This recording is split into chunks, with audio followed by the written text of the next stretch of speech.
Greetings, this is Rosalind Parks with National Network View News.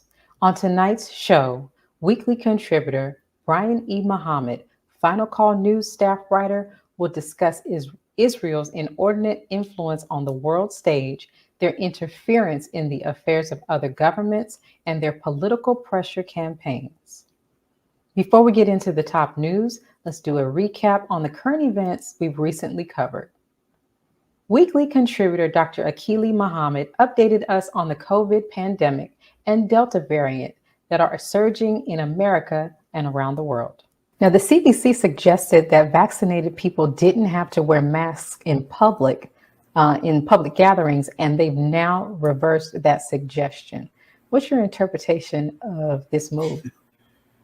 Yeah, to me, my interpretation is that it's another example of how confused these people are. Mm-hmm. They say one thing, and then within they're saying something opposite because they know how to handle this. The minister took the criteria in July 2020. Scientists from heaven cannot deal with the pandemic from heaven, and we're being shown this over and over and over again. There are certain faces that all of us know what they are. They're going to be posted in all these different news sites, and they're going to say something.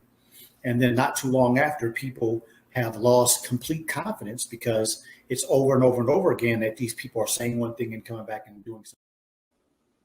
Brother Shahid Muhammad, the math doctor and Asiatic Minds math instructor, spoke with us about student achievement and proficiency in mathematics and how Asiatic Minds is prepared to help students improve their math skills and abilities. Why is achievement and proficiency in mathematics so low in America's public schools, especially for Black people? Well, the American public school system was never set up for the masses to be literate in any of the subjects, let alone mathematics.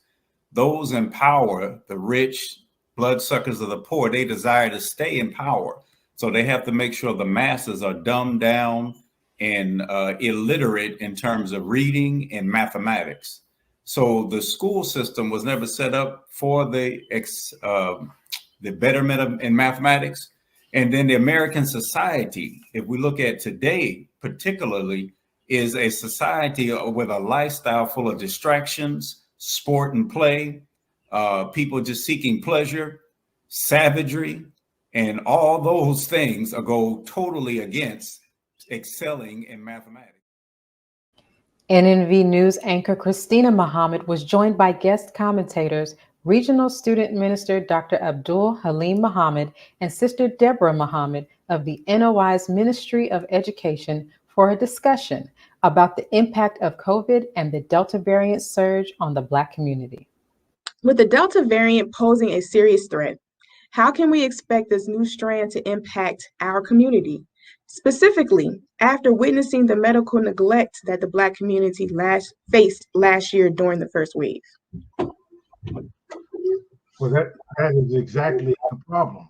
The problem is the lack of diversity in the medical field, particularly in this administration, and the lack of equitable treatment in terms of there are two medical systems, one for the rich and Caucasians, and the other for the poor and people of color and even Caucasians. So the real problem is the comorbidity.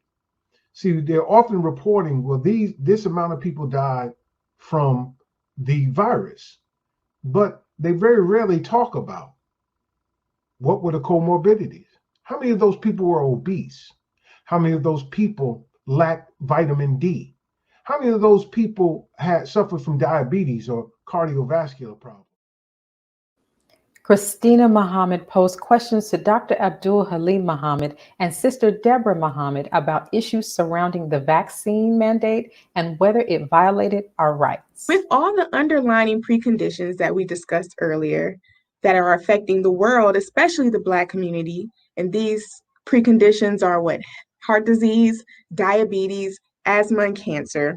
We have never, ever witnessed the U.S. government works this hard to solve any of those problems. Why is there so much focus on this vaccination?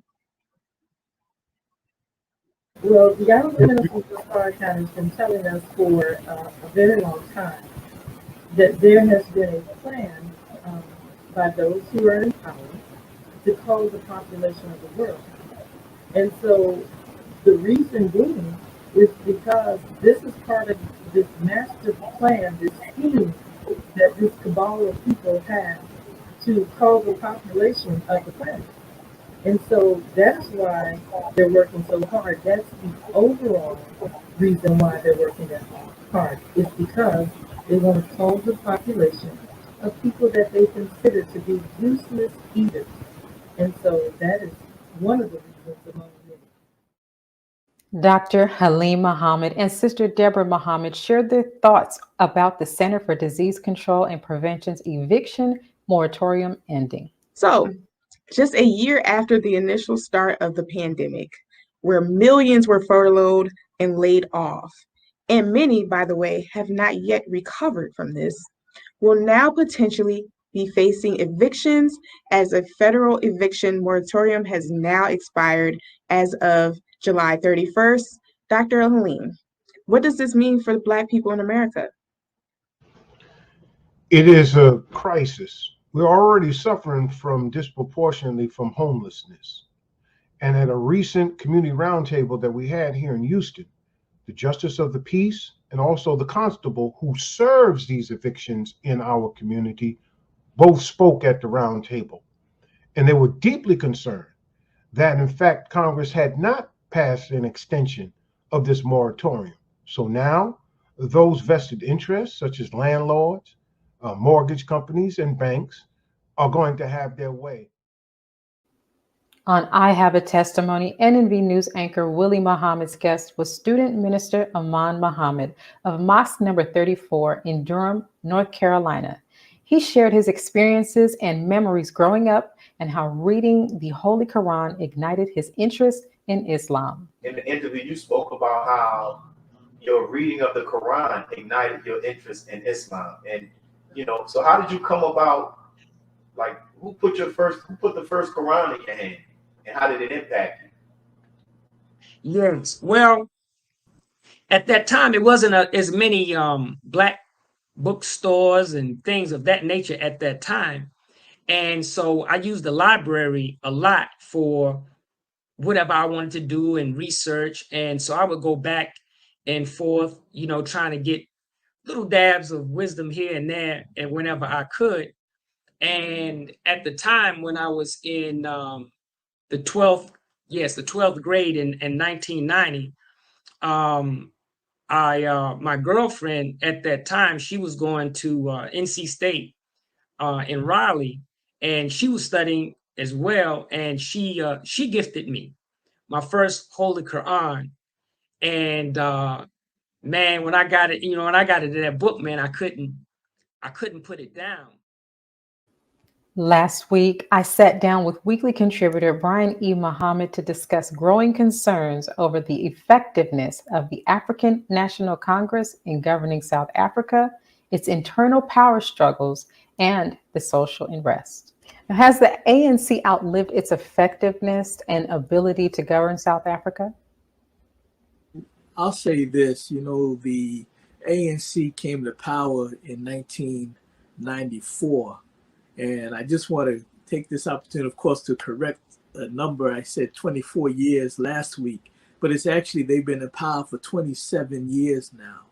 Okay. And, they're the first democratically elected government. Before that, it was white settler minority rule who ruled strictly by white supremacy. And so when they came to power, the ANC came to power, they made many promises to the people, of how life would be better, how, it would be a better South Africa under our rule. And of course, everybody believed, nobody wanted to see the ANC fail.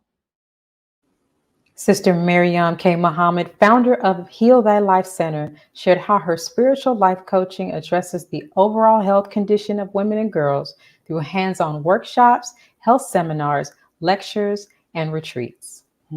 Do you feel there's a lack or a void of this type of information or even this type of space for space like yours in today's society? Absolutely. Absolutely. Because I feel like women are treated as if we're a new species to the planet. When it comes to our health, whether mental health, physical health, spiritual health, we're treated as if we're new. The time that it takes to learn how our bodies function is put to the sideline. If you look at the medical industry, we're not a priority. So when you go to the OB-GYN or you get a checkup and they're telling you, oh, you're okay, and you're describing your signs and symptoms and they're trying to tell you it's normal, but it's not normal. Or they're experimenting on us, or everything is always so extreme. You know, I may be having pain in my reproductive system. Oh, she needs a hysterectomy. Like everything, the responses are always so extreme instead of taking the time to learn how our bodies work. Poet, artist, and social activist Ankat Rumi graced us with her art and transcendental poetry about existence and social justice. Yes. Can you give us a short overview of what you do and how you came into your purpose? Yes, ma'am. I can give you a short overview. I love history, and I love art history in particular. And I study art history so much. And sometimes I just feel like there's something missing. Like I want to tell our stories in a way that's celebratory and not necessarily so sad. So I focus on people in our history who are traditionally celebrated. For instance, Harriet Tubman. But intricately, we don't really know Harriet. And so I tell our stories in a way that we get to celebrate the full being. It's not just like these little snippets of history that we get, you know, from historical books, I guess, traditional historical books, but just doing like deep research, reading her autobiographies, reading anything written on her in that time when she was alive, and trying to convey just how amazing we are.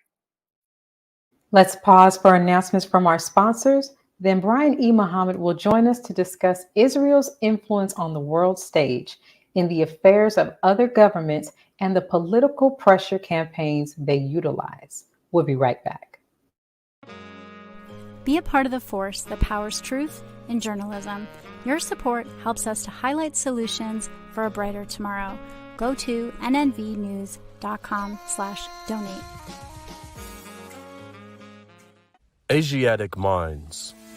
Online education, helping our children to discover their God-given skills, gifts, talents, and passion that will allow them to see their greatness, as well as the greatness of our people, and upon discovering that greatness, infusing them with the desire to use it for the betterment of themselves, their families, our people, and the world. Call now. 502-219-4848. This is Sister Sajda Muhammad. We are proud to announce that the Sajda House commemorative Elijah coins are finally here. This priceless heirloom, made from recycled copper from the messenger's home, is now available at sajdahouse.com. The hashtag Bank Black social media campaign made strides not only in revolutionizing how we bank, but also how we think. The movement inspired thousands of African Americans across the country to transfer or deposit millions of dollars into Black-owned banks. These are banks that will invest in urban communities, employ African Americans, support Black businesses, and inspire Black home ownership. This is a very proud moment for our culture as we are taking small, but significant, steps towards building Black power through Black wealth. Thank you for tuning in to NNV News. Please share your thoughts with us in the comments section below. Follow us on social media at NNV News, and please subscribe to our YouTube channel, National Network View. This is Clifton Muhammad with nnvnews.com.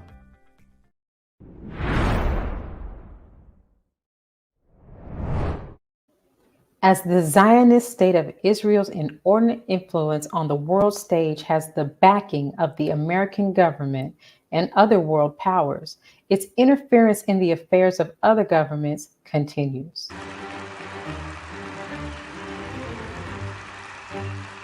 I am deeply honored to be the first sitting president ever to address this conference. America and Israel have a special friendship. I want to thank you for helping to make the partnership between the United States and Israel what it is today. The work that AIPAC does is a vital part of our democratic process. In the United States, our support for Israel is bipartisan, and that is how it should stay. There is no daylight between America and our most reliable ally, the State of Israel. America stands with Israel. At every crucial juncture, at every fork in the road, we have been there for Israel every single time. And if we face the future side by side, I know for both Israel and America, our best days are still ahead. I'm a newcomer to politics, but not to backing the Jewish state.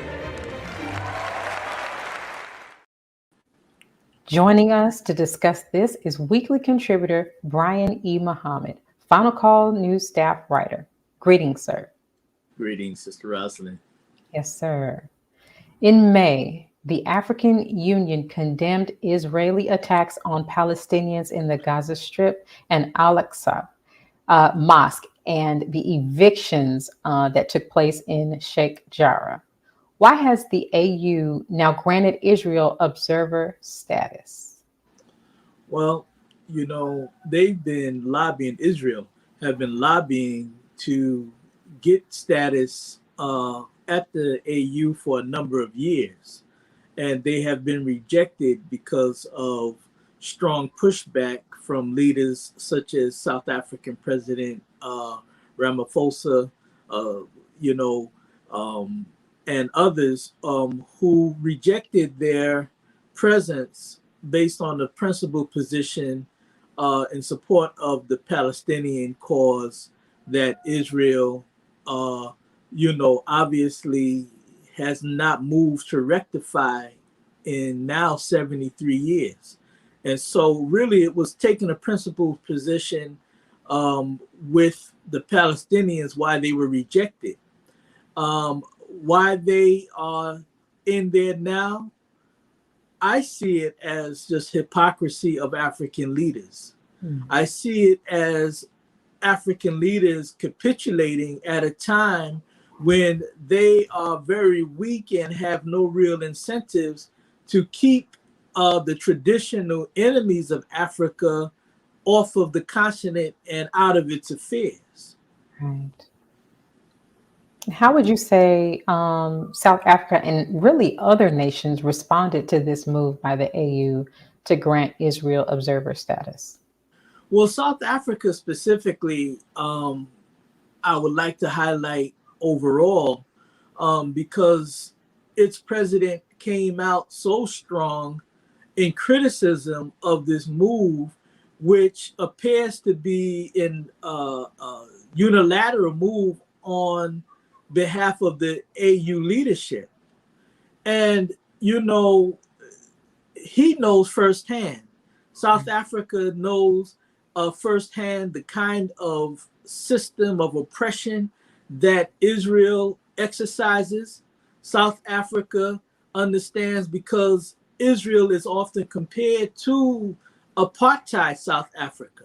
And when you go to occupied Palestine, I would prefer to call it, you will see that Palestinians, just to leave the West Bank and the occupied areas just to go to work every day, have to get on long lines and show passports of documentation in their own land that was stolen from them. So Israel is an apartheid state. Israel is a state that literally keeps the Palestinian people in such dire oppression that even the International Criminal Court is investigating that in terms of a perpetual crime against humanity. So now for the African Union, whose nations came to power based on, freedom, justice, equality from white rule, either from within, and as in Southern Africa, or from a distance with the rest of Africa that was colonized. Now to let Israel in like that is problematic. So why was Israel ousted from the former organization of the African Unity? Yeah, well, what happened was that in the year 2002, the Organization of African Unity, the OAU, which was formed by very progressive independence leaders like Kwame Nkrumah and Gamal Abdel Nasser and, the great Ahmed Ben Bella of Algeria, all of these who formed this Organization of African Unity to facilitate the total liberation of Africa from its colonial and former slave masters, formed this organization. Well, it went off course over the years, over the decades. It went off course. In 2002, our brother Muammar Gaddafi, our late leader of Libya, pulled the African leaders together to form or reform or reimagine, as we say in today's language, the OAU into the African Union. But because he was such a progressive thinker and a progressive leader against the enemies of Africa, he blocked the Zionist state of Israel from having observer status as it was given at a certain point in the OAU. And so it was because of the strength of men like Muammar Gaddafi and other leaders who was around, but mostly Muammar Gaddafi, who used his money to again reimagine the OAU into the AU and financed it. He had the strength to push back the enemy out of African affairs that time that he was leading and involved with the African Union. Now, as you mentioned, they've already been outside of it at one point under the leadership of Muammar Gaddafi. But why has it been allowed back in now, especially after all of the bombing that we've seen this year of the Palestinian people? Yeah. Well, again, it's one of these things that they should never have had. They should never have had membership in the first place. See, the African Union has a problem. The African Union is the classic case of the saying, black man, do for self or suffer the consequences. So the African Union allows all of these people in. Why does America have a status there? Why does the European Union have a status in the African Union? So it's the same question with Israel. It is because of the weak African leadership who have not cut the umbilical cord to the West to be financed. So the African Union is supported and financed by outside interests. That beautiful building there in Addis Ababa, Ethiopia, that have the headquarters of the African Union was built by the Chinese.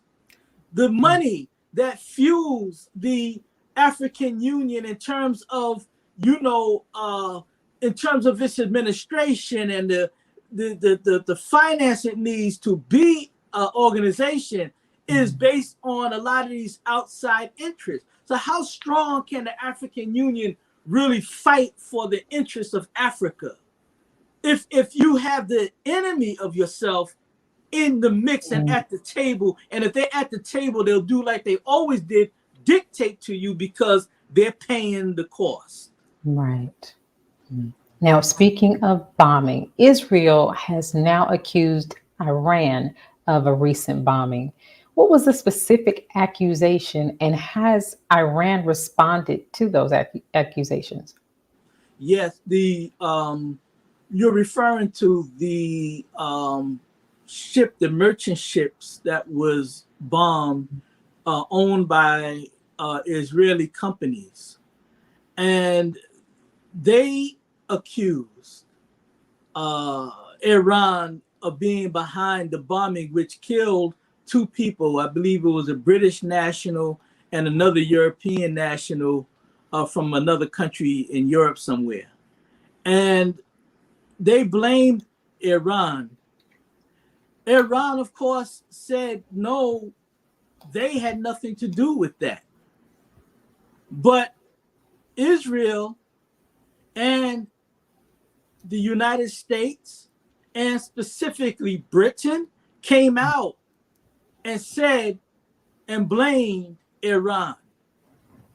Israel has been fighting to bait the world, particularly the United States, who is Israel's benefactor. You know, the United States cuts the biggest welfare check for Israel. And so Israel had been fighting to instigate a war with Iran, with America, and whomsoever will join on to that. So they've been forming these alliances with other Arab nations, because you know that Iran and Saudi Arabia are at odds. Okay. Iran and many of the Gulf states are at odds with one another. So Israel and the West takes advantage of this unity and this friction. See, and so this is why, this is what has happened with that they blame them as another notch that they're hoping it will become so hot that America will end up going to war with Iran. And we're saying that is the worst that can happen. And the Honorable Minister Louis Farrakhan has warned for many years against going to war with Iran or anybody else at the instigation of the Zionist state. Right. The Zionist state does not have the heart of America in its goodwill. It's just a benefactor. It cuts the check. That's it. There's no love relationship there. Right. Thank you, Brother Brian. We're going to pause for announcements from our sponsors. Coming up, we'll continue our discussion on this topic of Israelis' global influence. We'll be right back. Be a part of the force that powers truth in journalism. Go to nnvnews.com/donate.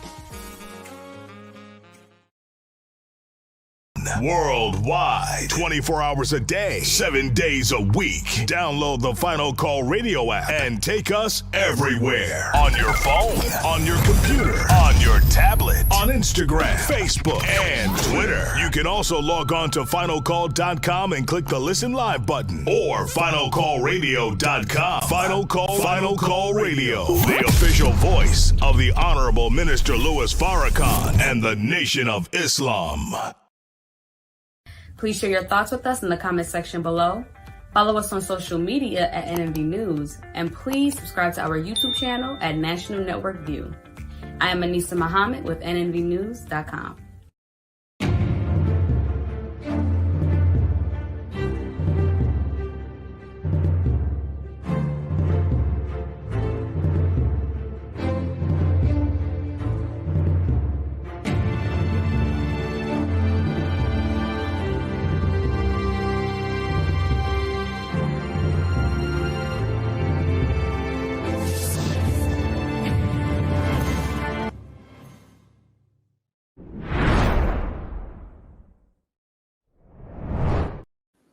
We are back, and we're going to continue our discussion about Israelis' global influence with Brother Brian E. Muhammad. Greetings, sir. All right.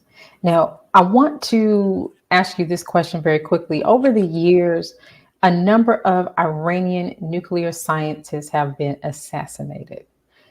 We've been talking about the bombings of the Palestinians for the last couple of weeks. Has Israel been implicated in those assassinations?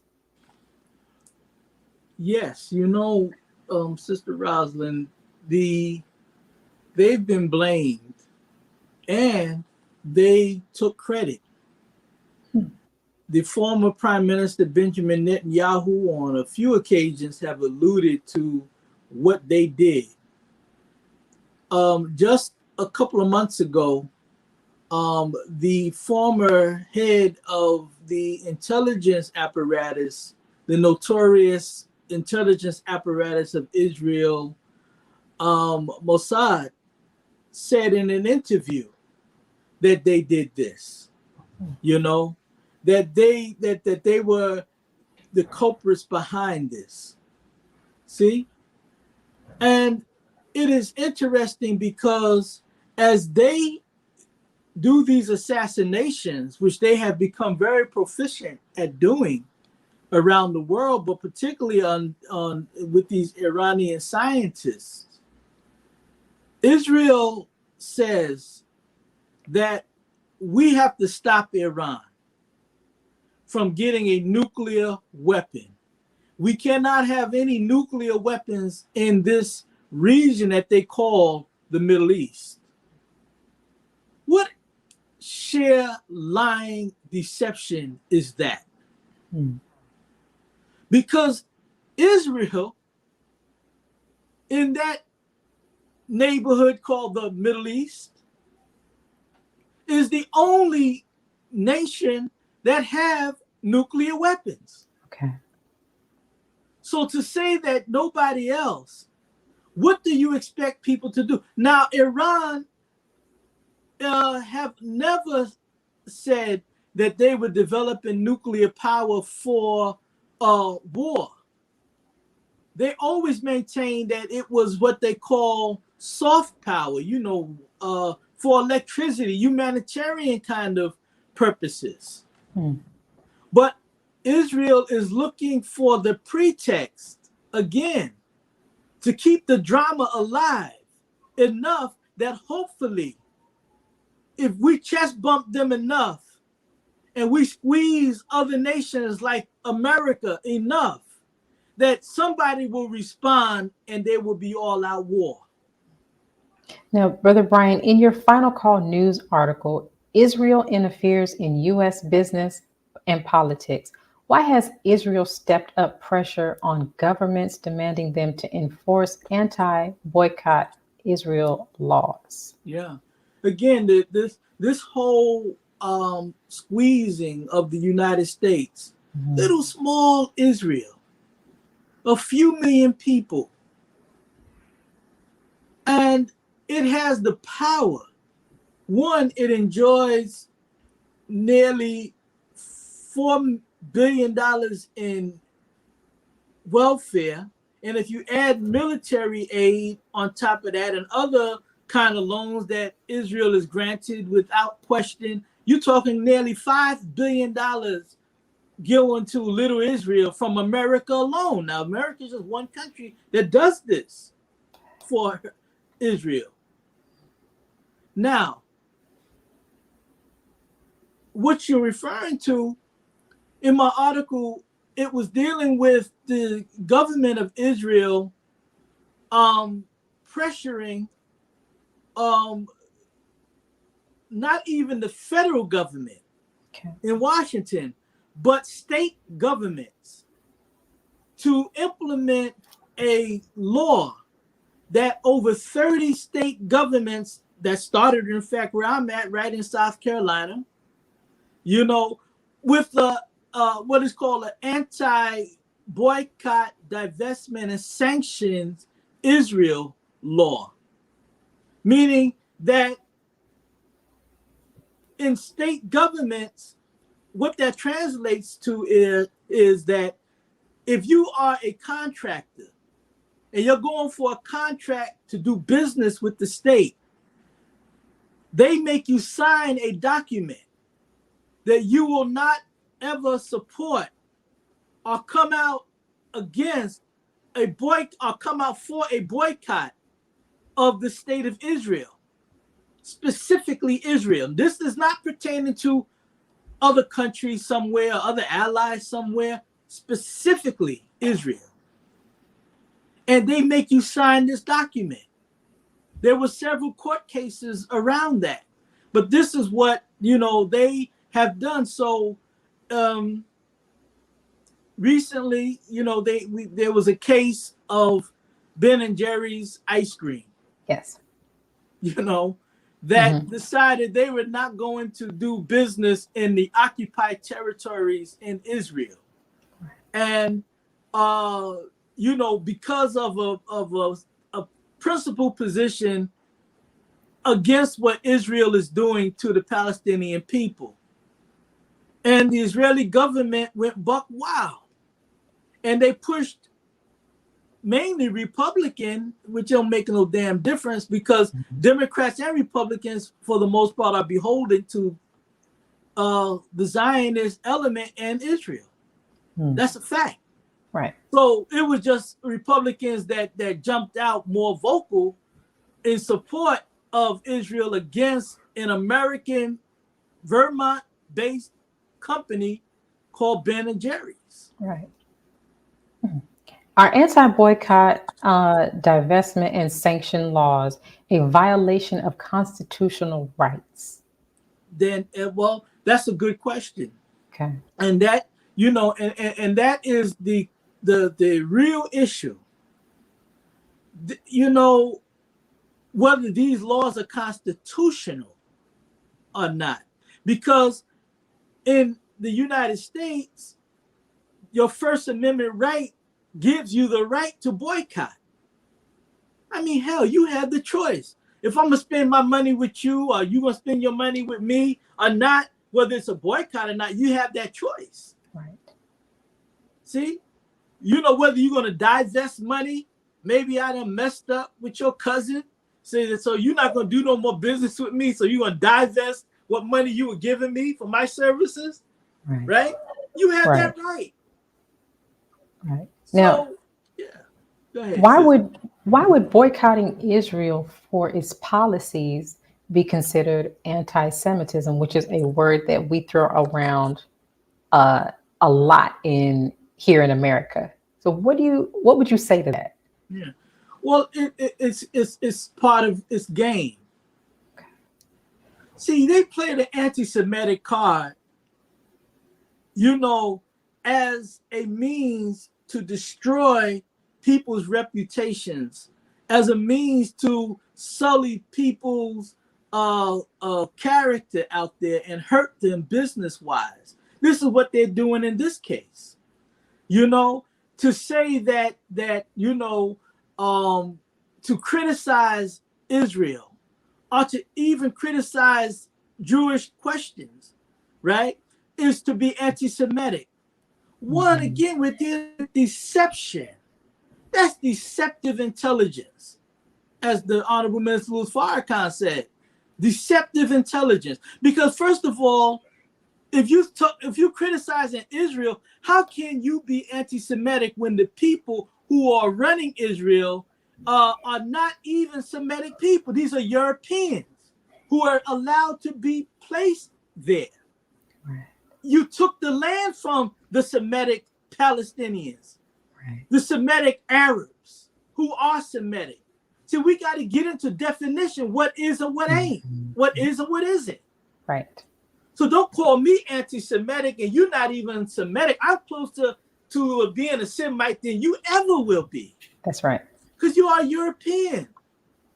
So they do this again as it's a card. They play this game to try to destroy you because they know that the people really don't get into definition.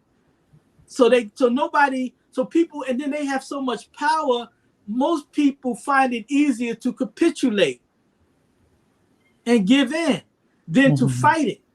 Well, we're not into giving in. We will fight this because it is a lie, and I'm not talking on behalf of Ben & Jerry's. The hell with Ben & Jerry's. I'm talking about what they have done to Black people Right. And especially the name of the Honorable Minister Louis Farrakhan, who is so far from being anti-Jewish, anti-Semitic, and whatever they want to call it.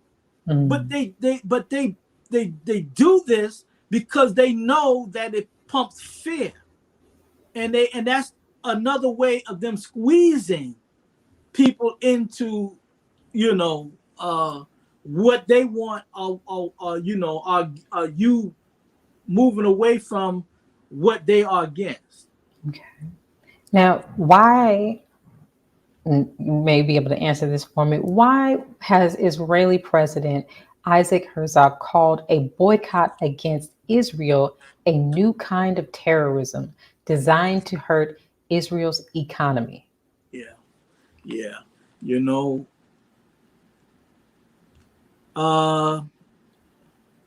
Terrorism and this type of boycott,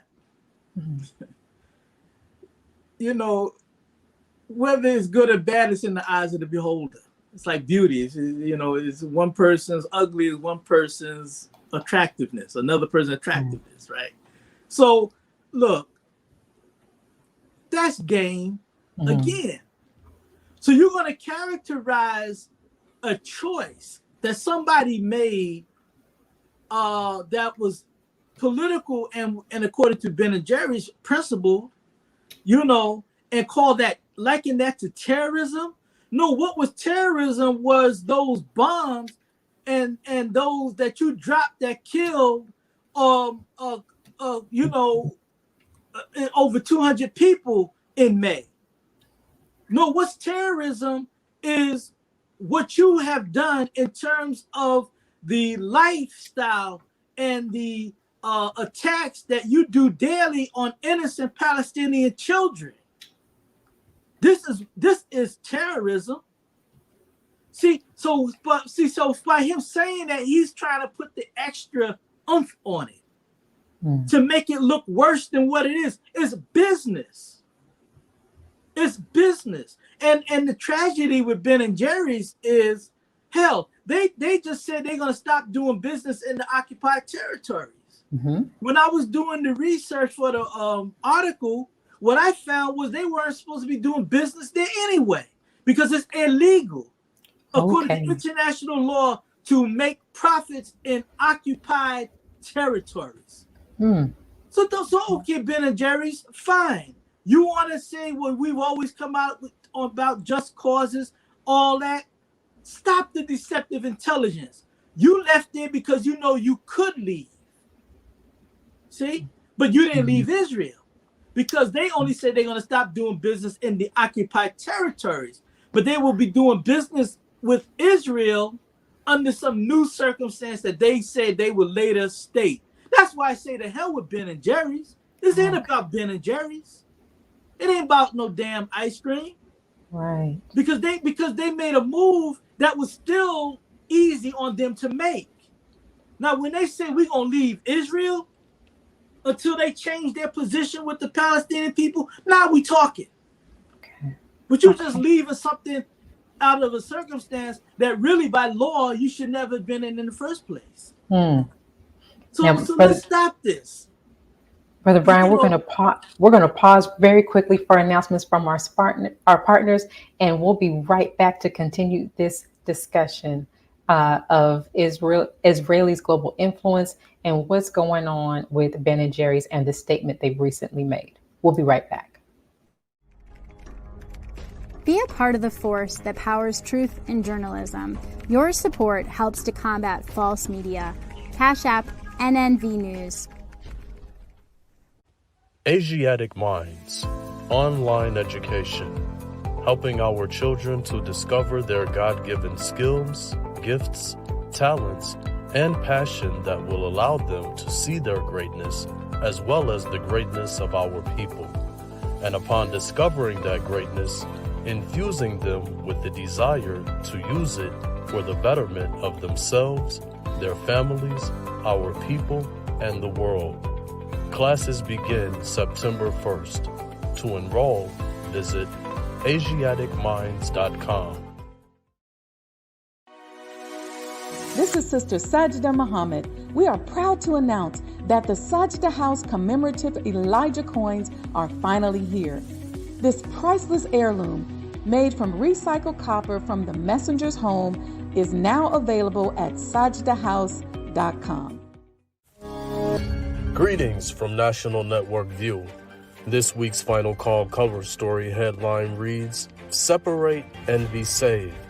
America's race problems and deadly race interactions are growing worse. It is time we leave the children of our former slave masters and 400-year-old tormentors. Separation from whites is the only and best solution to this problem, a serious problem that is rooted in prophecy." This FCN Volume Number 41 edition middle page article by the Honorable Minister Louis Farrakhan is entitled, "A Case for Separation."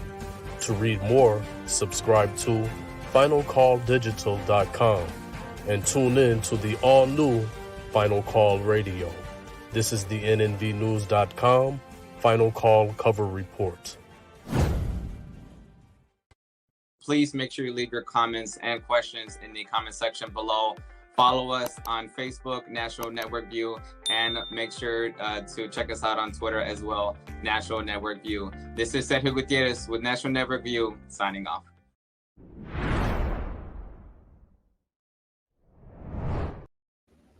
Thank you again for joining us as we continue our discussion about Israel. Brother Brian, before the break, we left off speaking about Ben and Jerry's and their recent statement that they've released in regard to their occupied Israel. I want to ask you, are the owners of Ben and Jerry ice cream Jewish? Of Ben and Jerry's are Jewish. You know, Ben Cohen and Jerry, forget his last name, but Green. Oh, I won't mess up his name, but yeah, they're Jewish. The founders are, but the company is now owned by Unilever, which is a $61 billion a year food conglomerate based in England. And you know, and I also want to say on that, continuing on that last point that we was talking about, that to show you the hypocrisy, all the way around. I'm talking about America, Israel, Ben and Jerry's. You know, Unilever CEO made it very clear that his commitment is to continue to do business in the state of Israel. See, and the only and so the question comes up, well, first of all, how could a subsidiary, which Ben and Jerry's is of Unilever, how can a subsidiary of yours make a move like this and you own them? Well, Ben and Jerry's have had a history of getting involved in social justice issues. And so when the owners, when the founders sold the company to Unilever, they signed an agreement, made Unilever sign an agreement that one, they will have an independent board of directors that will maintain the integrity, the brand integrity of Ben and Jerry's and its social mission, which was the part of their company that allowed them to get involved with social issues and come out with some pretty decent stances. To tell you the truth, I'm not, so critical. I'm critical of this, of the way they did this move, which was a good move, but to couch it as, something that it's not is a problem. Because again, they did it in such a way because it was easy for them to do it this way, not because they really have gone. And if you read the statement of the founders, they did a opinion spot in the New York Times, an op-ed in the New York Times, where they made it very clear. We're neither anti-Semitic or anti-Israel. In fact, we are Jews and we support, this is what they're saying in the article, in their op-ed, and we support Israel and and we do not support the global boycott, divestment, sanction Israel movement, which is a global movement that really the Zionists of Israel are afraid of. It's like Dracula in daylight. It's like, you name it. It's they are afraid of them because they have been lobbying companies around the world to make this same kind of move. And one last point on that, Ben and Jerry's, it took them 10 years. Lobbies, activists in Vermont who pro-Palestinian activists pushed Ben and Jerry's for over a decade before they even made this move. And then when they made the move again, it was done in such a way where it looked principled, but at the same time, they did it because they can, without it really hurting. Right. Would you say that that is an example of the deceptive intelligence that you mentioned earlier? But also, would you say that we see that a lot here in America? We'll see companies and governments make statements that more suggest are related to symbolism as opposed to a real stance or an action toward change in our world. Yes. In fact, people do that. See, and this is why we have to take principled positions that are real. The Honorable Minister Louis Farrakhan, man, a world-renowned leader, but not because he capitulated with the enemies, and not because he went, for some self-aggrandizement or even some benefit that just benefits the Nation of Islam. No, he's a world-renowned leader. And you know what and I don't want to say it's his philosophy, because I never heard him say, well, this is my philosophy on the matter. But I know that this is his position when it comes to the global affairs and getting involved in global affairs. Do no favors seeking gain. This is from the Holy Quran. Do no favors seeking gain. See, because they will try to buy you. They will try to pay you. They will try to make it easy on you. Just stop saying that Black people are the chosen people of God and not the Jews. Just stop saying that, and we will keep your reputation intact. We'll keep you on Facebook and Twitter, where they have banned the Nation of Islam, and certainly at times the Honorable Farrakhan. No, we stand on truth, and we stand on God. So if Ben and Jerry's and companies like that will take a principled position, make it a principled position, and be for real about it. Because at the end of the day, the Palestinians are still dying. The Palestinians are still suffering. While you take a principled position that again makes you look good, right? Even though it cut a whole lot of controversy in the process. But you have the ability to say we are. This is in line with our history of taking social positions. Yeah, but let's go all the way then. You still support, because if you don't leave Israel totally, you know what happens? The same Israel will take the whatever tax, I don't know, whatever the tax laws, how they do money from businesses, the same money that you pump into Israel of investment based on your company being there, it's still going to go toward the suppression, oppression, and persecution of the Palestinian people. So what the hell are you really doing? Right. And I have one final question for you, Brother Brian, before we close out for today. Do you ever see America removing itself as Israel's benefactor? No, they will never do it. They will not do that. And it will take it would take divine providence to break the economic back of America, as Allah's doing with the fires out west and the floods and you see what's going on with the weather. Yes. That's destroying the infrastructure that's already been destroyed. And so even with that, Israel will always be on the plate of support to support for the U.S. government.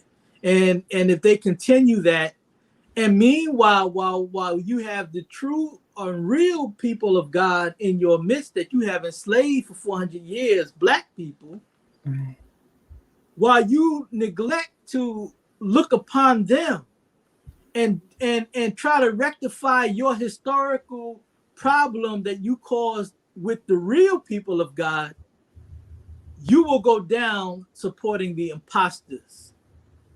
But either way, God will be the winner at the end of the day. The oppressed will be the winner at the end of the day. We will be the winner at the end of the day. Yes, sir. Thank you, Brother Brian, as always, for your wonderful insight on these global affairs. We look forward to hearing more from you next week. Thank you, Sister Yes, Rosalind. sir. Thank you for joining us today and tuning in to National Network View News. Please share your thoughts with us in the comment section below. Follow us on social media at NNV News, and please subscribe to our YouTube channel, NNV News. This is Rosalind Parks with National Network View News. Good night. Be a part of the force that powers truth in journalism. Go to nnvnews.com/donate.